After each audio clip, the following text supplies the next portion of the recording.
Hello बच्चों, my name is Subha Shukla and today we are going to start electricity, which is your class 10 topic. First of all, we will discuss what is charge. सबसे पहले हम लोग ये जानना चाहेंगे कि charge क्या होता है। जैसे मास किसी भी बॉडी या सब्सटेंस की प्रॉपर्टी होती है, सिमिलर चार्ज जो होता है वो भी एक प्रॉपर्टी ऑफ द मैटर होता है। अब बात करेंगे इसके बारे में कि चार्ज होता क्या है। Charge is the property of any matter. Charge is the property of any matter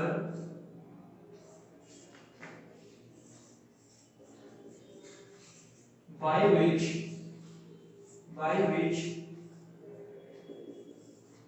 it attracts or repels. By which it attracts or repels other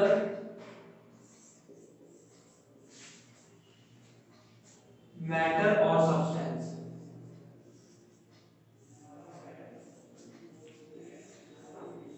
तो अब हम लोगों ने से डेफिनेशन इसकी लिख ली है।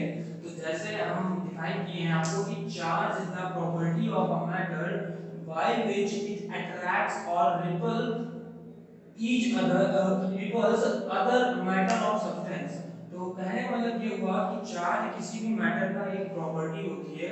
इसकी डेफिनेशन आपसे कोई पूछे तो सिर्फ आपको यही बताना है कि ये किसी भी मैटर का प्रॉपर्टी होती है जिस प्रॉपर्टी की वजह से ये किसी दूसरे सब्सटेंस या मैटर को अट्रैक्ट कर सकता है या फिर रिपेल कर सकता है। अब कितने टाइप के चार्ज होते हैं पॉइंट ये आता है। तो उससे पहले चार्ज को डिनोट किससे किया जाता है, इसमें हम लोग बात आएगी इस बात को। तो चार्ज को डिनोट करते हैं हम लोग Q से। तो क्या लिखा जाएगा, it is denoted by Q। ऐसे अभी के लिए लोग कैपिटल Q लिख सकते हैं। It is denoted by capital Q। its unit is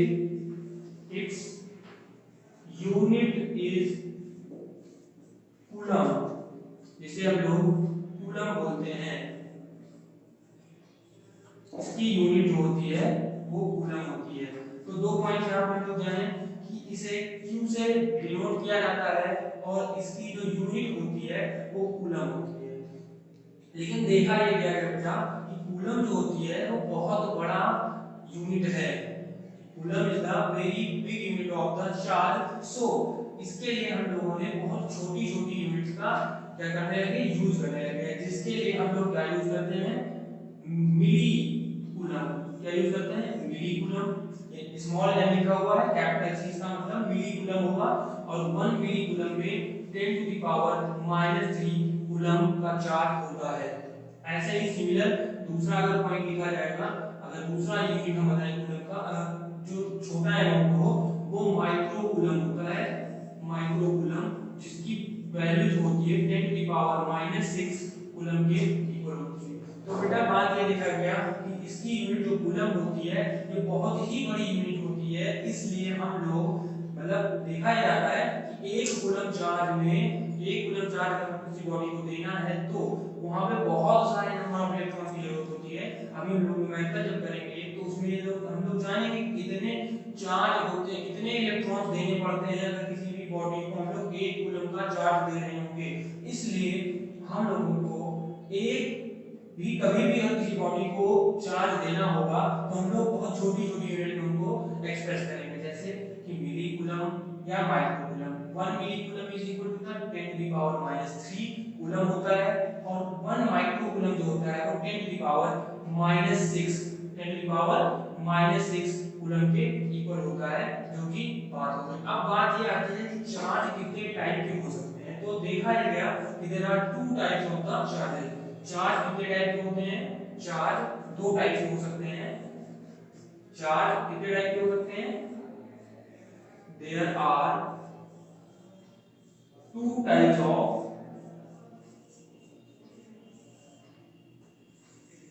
charges. दो तरीके के चार्ज हो सकते हैं। या तो पॉजिटिव चार्ज होगा, पहला कैसा हो सकता है, पहला होगा पॉजिटिव चार्ज, हम लोगों ने पॉजिटिव लिखा प्लस बना के बी की लिख दिया, इसका मतलब पॉजिटिव चार्ज होगा। एंड एक दूसरा टाइप होता है जिसको नेगेटिव लिखते हैं माइनस साइन, और नेगेटिव इसका मतलब हो जाएगा नेगेटिव चार्ज। दो टाइप के चार्ज हो सकते हैं। तो पहला हम लोगों ने ये बात जाना कि यूनिट जो होती है चार्ज की कूलम होती है, इनकी छोटी यूनिट्स होती हैं जो कि माइक्रो कूलम और मिली कूलम्स हैं। फिर उसके बाद हम लोग ये जानते हैं कि कितने टाइप के चार्ज हो सकते हैं। तो दो तरीके के चार्ज होते हैं, एक पॉजिटिव चार्ज होता है और दूसरा नेगेटिव चार्ज होता है। फिर बात आती है कि जब सेम चार्जेस होते हैं तो क्या होता है, और जब अपोजिट चार्ज होते हैं तो क्या होता है। तो बेटा इसके जस्ट आगे का जो पॉइंट लिखना होगा मैं यहाँ लिख के दे रहा हूँ, क्योंकि वहां पे जगह नहीं है थोड़ी सी। यहाँ पे अगर इस बात को हम लिखेंगे तो क्या लिखेंगे कि अगर सेम चार्ज है, पॉइंट बना के लिखेंगे नोट में, नोट सेम चार्जेस अगर सेम चार्ज होंगे, सेम चार्जेस जो होंगे वो रिपेल करेंगे, क्या करते हैं, same charges repel each other, एक दूसरे को एक दूसरे को क्या करते हैं, रिपेल कर देते हैं, पहला पॉइंट। जबकि अपोजिट है, तो इसका अगर एग्जांपल मैं देता हूं, फॉर एग्जांपल अगर एग्जांपल में हम लोग बात करेंगे तो अगर पॉजिटिव और पॉजिटिव चार्ज होंगे या नेगेटिव चार्ज होंगे, यहाँ पे अगर कोई पॉजिटिव चार्ज हो और फिर कोई पॉजिटिव चार्ज हो तो ये एक दूसरे को रिपेल करेंगे, क्या करेंगे, रिपेल कंडीशन रहेगी।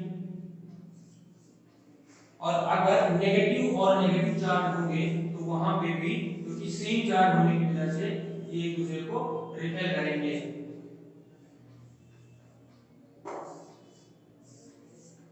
क्या होगा, पॉजिटिव पॉजिटिव एक दूसरे को रिपेल करते हैं, नेगेटिव नेगेटिव एक दूसरे को रिपेल करते हैं, क्योंकि सेम चार्ज होंगे।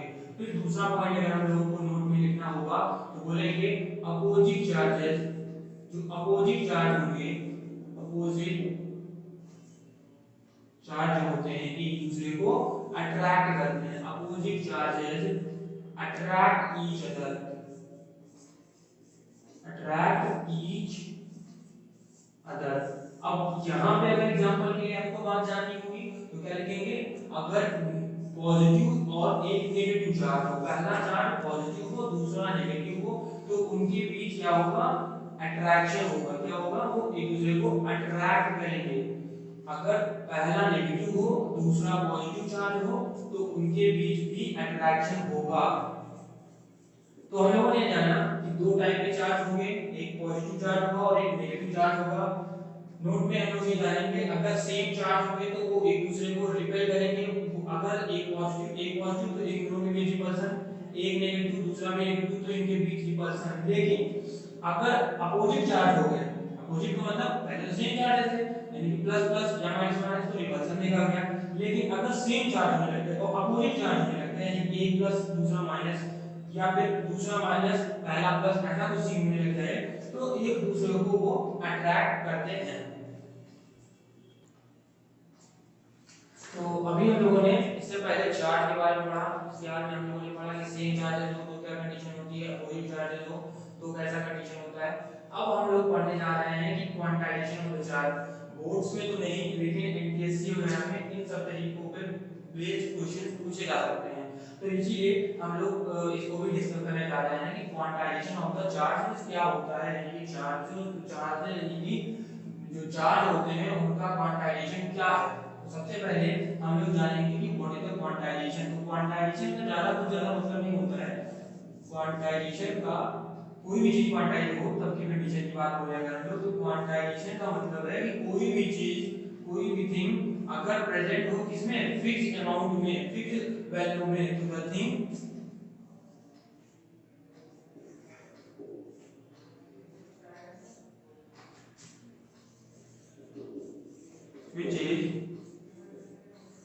which is present in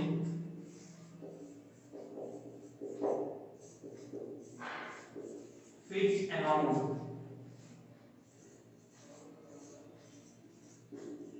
तो अगर चार्ज फिक्स अमाउंट में होगा तो हम बोलेंगे quantity. Quantization of the charge. अगर कोई भी चीज है, the thing which is present in the fixed amount is called quantization. तो अगर चार्जेस हैं, तो बहुत सारे चार्ज हैं, वो फिक्स्ड अमाउंट में हो, तो उन्हें क्या बोलेंगे, क्वांटाइजेशन ऑफ द चार्जेस। तो इसके थ्योरी ये लिखी जाती है, इसकी डेफिनेशन में अगर हम बात करें तो बोला ये स्टेटमेंट ये कहता है, इसका स्टेटमेंट ये कहता है कि चार्ज जो होते हैं वो किस फॉर्म में एग्जिस्ट करते हैं। पहले हम लोग डेफिनेशन बताना चाहेंगे कि जो चार्ज होते हैं वो इलेक्ट्रॉन का इंटीजर मल्टीपल के फॉर्म में ही एग्जिस्टेंस पाया गया।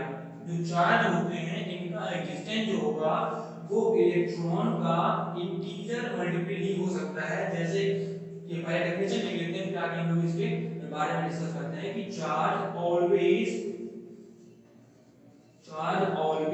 Exists in the multiple of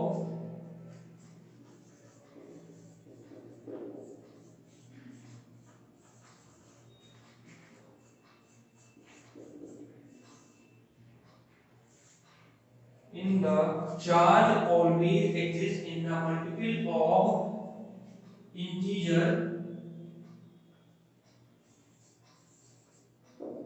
और इंटीजर क्या होता है, इंटीजर की अगर बात करें, चार्ज जो होते हैं वो ऑलवेज एग्जिस्ट करते हैं in the multiple of the integer.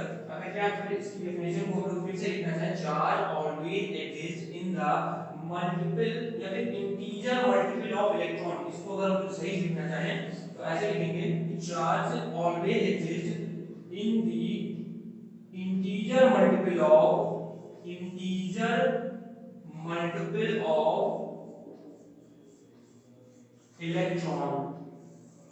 Electrons के इंटीजर मल्टीपल की फॉर्म में ही चार्ज एग्जिस्ट कर सकते हैं। ये इसका स्टेटमेंट होता है। यानी कि अगर हमें लिखना होगा इंटीजर क्या होता है, इंटीजर क्या होती है, इंटीजर वैल्यूज आपको मैथ से, अगर मैं सभी बच्चे मैथ से ही होंगे, तो इंटीजर क्या होती है, प्लस माइनस में +1 -1 या +2 -2 एंड सो ऑन, ऐसे करके वैल्यूज होंगी 1 2 3 4 5 50 60, ये सब कैसी होंगी, इंटीजर वैल्यू। लेकिन इंटीजर वैल्यू अगर आपसे कोई पूछे कि 0.02 0.001 ये क्या इंटीजर है, तो ये इंटीजर नहीं होगा। ठीक है, तो इंटीजर जो होगा वो रैशनल या फ्रैक्शन की फॉर्म में नहीं होगा। ठीक है, इंटीजर ऑलवेज ऐसे 1 2 3 4 5 6 -2 -6 ऐसा। तो हम लोग कहेंगे कि चार्ज ऑलवेज जो एग्जिस्ट करता है वो इंटीजर मल्टीपल ऑफ इलेक्ट्रॉन्स हो सकता है। तो यहां से पता ये चलता है कि Q जो होता है, Q is equal to the Ne होता है, Q is equal to the plus minus, अगर Q Ne बोले तो ज्यादा ही अच्छा आता है स्टेटमेंट। ये प्लस माइनस साइन ये बताता है कि N की वैल्यू +1 भी हो सकती है, -1 भी हो सकती है, नंबर ऑफ इलेक्ट्रॉन्स ही हैं। ठीक है, तो बात यह है, और यहाँ पे E जो है ये इलेक्ट्रॉन है। तो देखा ये गया कि जो चार्ज होता है वो इलेक्ट्रॉन का इंटीजर मल्टीपल की फॉर्म में ही एग्जिस्ट हो सकता है। चार्ज जो होते हैं वो इलेक्ट्रॉन के इंटीजर मल्टीपल की फॉर्म में ही एग्जिस्टेंस होती है। जहां पे अगर हमें लिखना हो कि वह n is equal to the number of electrons, और E जो होता है ये चार्ज ऑन इलेक्ट्रॉन होता है।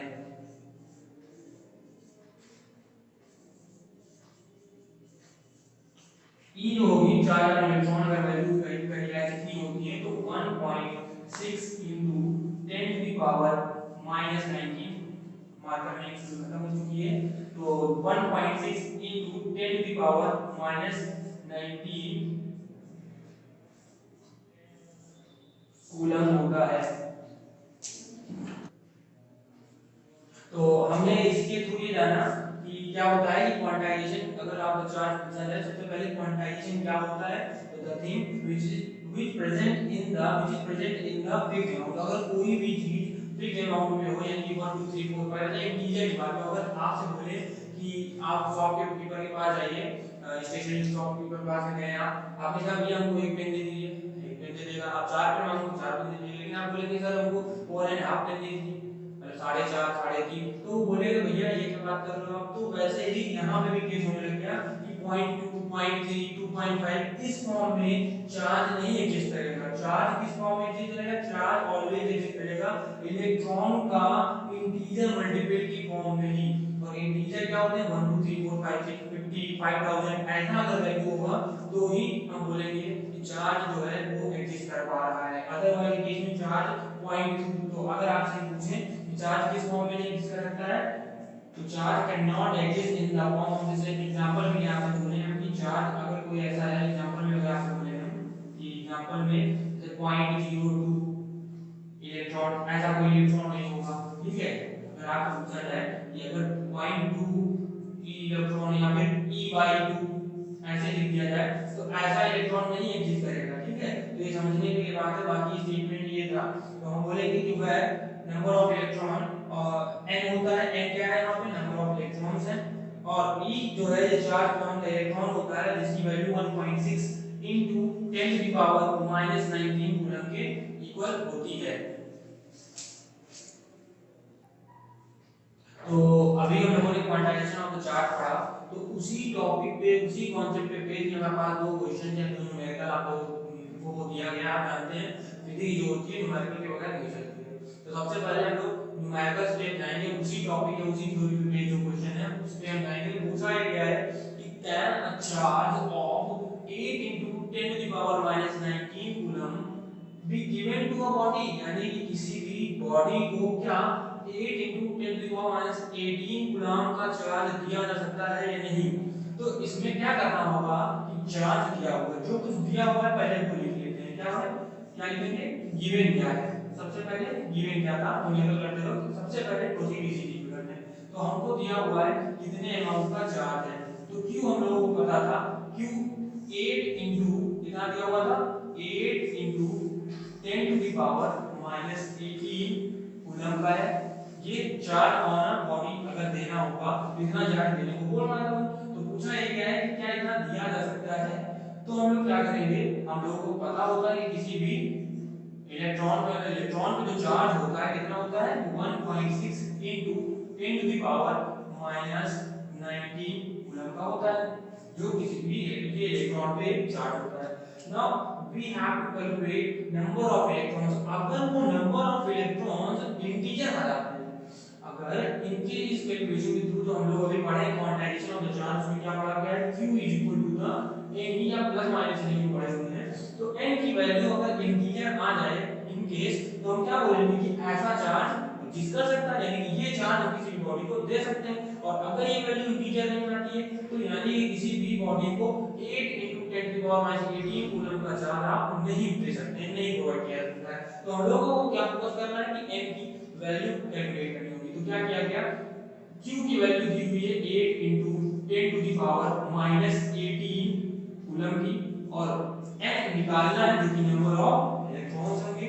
हम लोगों को इलेक्ट्रॉन की वैल्यू पता होती है, इलेक्ट्रॉन का जो चार्ज होता है वो पता होता है, वो क्या होता है 1.6 into 10 to the power -19 coulomb का है।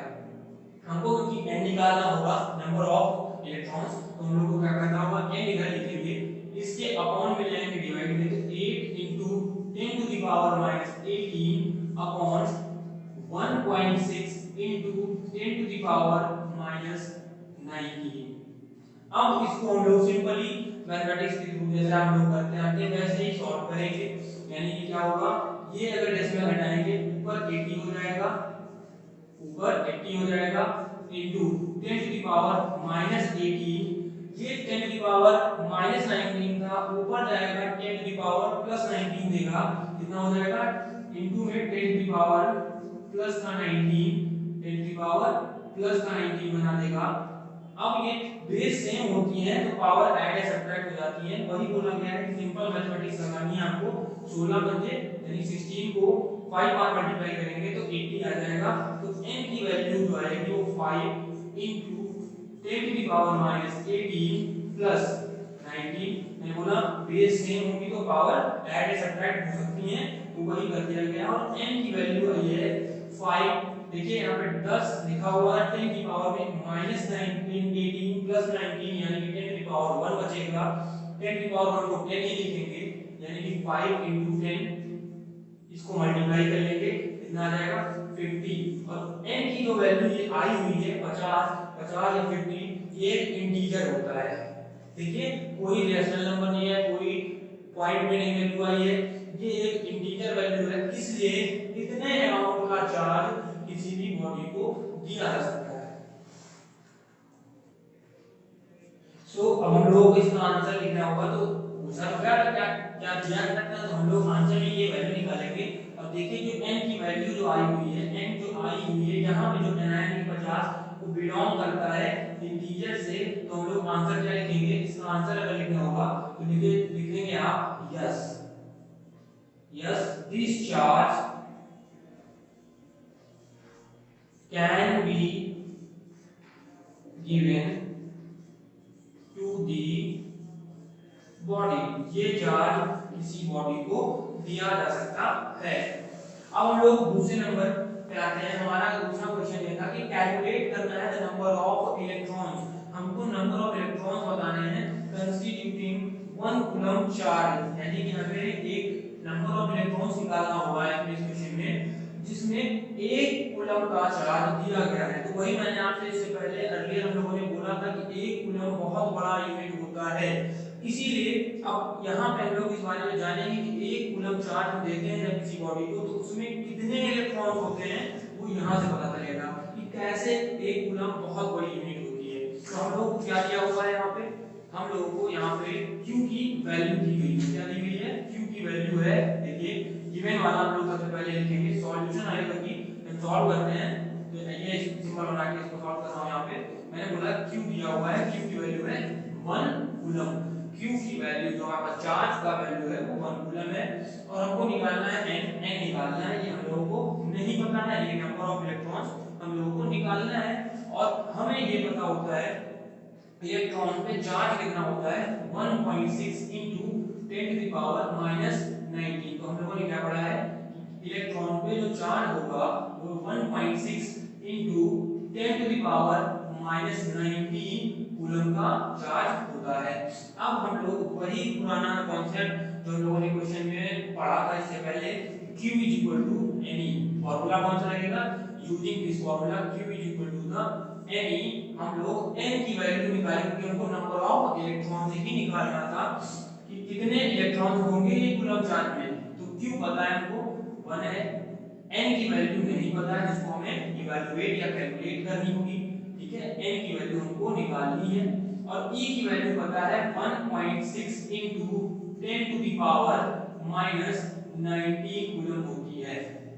हमको ये वैल्यू n निकालना है, यहाँ से n की वैल्यू निकालनी होगी। तो दिस इंप्लाइज दैट हम आगे बढ़ेंगे प्रोसीड करते हुए, n की वैल्यू निकालनी होगी, नंबर ऑफ इलेक्ट्रॉन्स निकालना है 1/1.6 into 10 to the power -19 हो जाएगा। फिर से वही सिंपल मैथमेटिक्स हमारी आएगी, यहाँ पे हम लोग इस इंप्लाइज में n is equal to का ये पॉइंट ऊपर जाएगा, बनेगा 10/16 यानी 16, अपॉन में लिखा था 10 to the power -19, आपको पता है ये ऊपर जाएगा तो 10 to the power +19 हो जाएगा। इसको सॉल्व करना है हम लोगों को, बहुत ही इजी मेथड से करेंगे। 10 to the power 19 था, हम लोगों ने एक यहाँ से ले लिया बगल में, n की वैल्यू सिंपल में ये 18 19 है, एक चेन इधर आ जाएगा तो ये कितना बन जाएगा 100, और 100 की वजह से ये बगल में कितना आएगा, यहाँ पे तो हो जाएगा हमारे पास 100, और यहाँ पे आ जाएगा 10 to the power में 18, क्योंकि एक जीरो थे यहाँ मल्टीप्लाई लेके चले आए हम लोग अपॉन 16। अब इसको हम लोग कट करेंगे, इसको हम लोग कट करेंगे, तो हमारे पास अभी हम लोगों ने देखा कि n की वैल्यू जो आई हुई है, n की वैल्यू जो आई है वो आई 100/60 into 10 to the power कितना 18 आई हुई है। हमारे पास जो वैल्यू आई हुई है n की इतनी है। अब इसको कट करेंगे तो देखते हैं कितनी बार जाएगा, 25 को 4 टाइम्स ले जाएंगे 100, और 4 को 4 टाइम्स 16 आता है, 25 को 4 टाइम्स ले जाएंगे कितना आएगा 100। अब इसको फिर कट करेंगे, 4 6 जा 24, 6 टाइम गया 1 बचेगा, डेसिमल लगेगा 0 बचेगा, क्योंकि 4 टू द 8, 2 10, 4 5 द 20। तो देखिए 6.25 यानी कि हमारे पास कितनी वैल्यू आएगी। दिस इंप्लाइज दैट में हम लोग क्या लिख सकते हैं, दिस इंप्लाइज दैट n की वैल्यू जो आई होगी वो 6.25 into 10 to the power 18 आया है। n क्या था, नंबर ऑफ इलेक्ट्रॉन्स। तो अभी हमने आपसे अर्लियर इस बारे में डिस्कस किया था कि जो एक कूलम चार्ज हम लोग किसी बॉडी को दे रहे होते हैं, किसी भी बॉडी को एक कूलम का चार्ज देते हैं, तो देखिए अभी आप लोगों के सामने कैलकुलेट करके पता चलता है कि 6.25 into 10 to the power 18 coulomb number of electrons होते हैं।